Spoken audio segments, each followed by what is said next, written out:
السلام علیکم ورحمۃ اللہ وبرکاتہ۔ اعوذ باللہ من الشیطان الرجیم، بسم اللہ الرحمن الرحیم، رب زدنی علما۔ دشمن سے حفاظت کے لیے دعا۔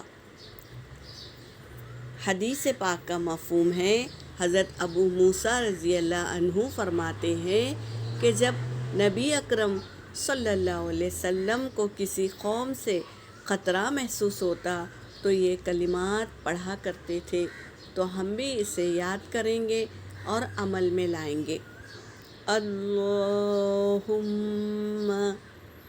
انا نجعلک فی نحورہم ونعوذ بک من شرورہم۔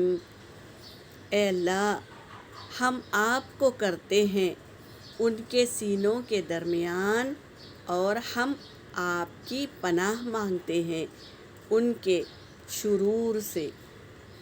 اللہ ہمیں بچائے ہر آفت، ہر مصیبت سے۔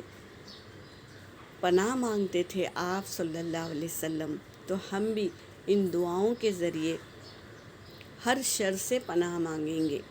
یہاں پر میرا سبق ہو گیا۔ وآخر دعوانا ان الحمد للہ رب العالمین۔